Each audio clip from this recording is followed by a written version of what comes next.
प्रेम से बोली छठी मैया की जय।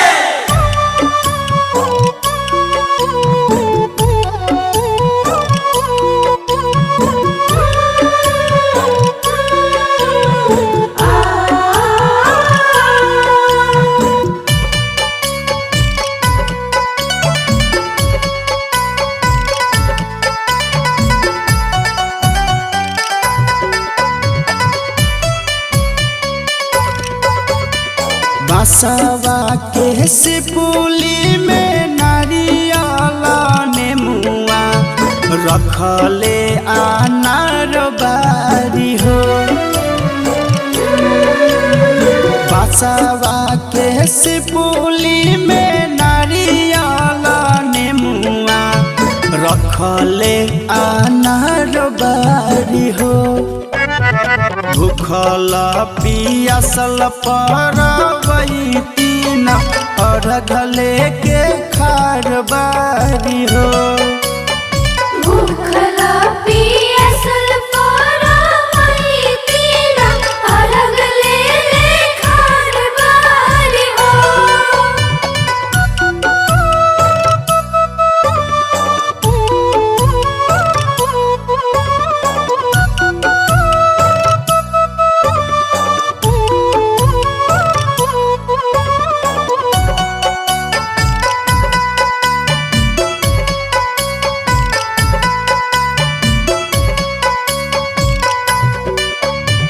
बेनी के पियरिया बरती आइल घाटवा सिरावा झुका के दोनों जोड़ेली हथवा।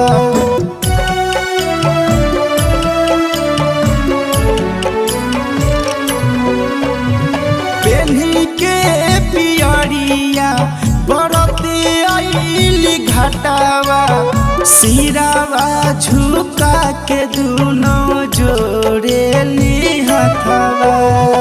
आदित्य कही कही खरा परबैती करत पुकार बारी हो। भूखल पियासल परबैती न अरघले के खार बारी हो। भूखल पियासल परबैती न अरघले के खार बारी हो।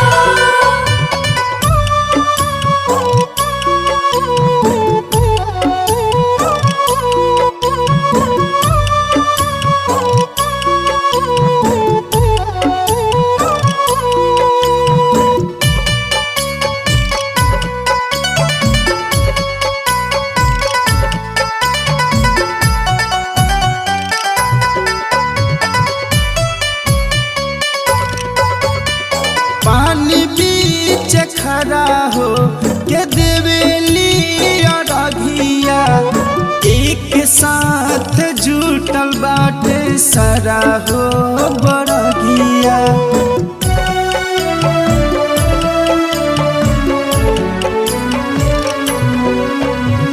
पानी बीच खड़ा हो के देवेली अरघिया एक घाट जुटल बाटे सारा हो बरगिया।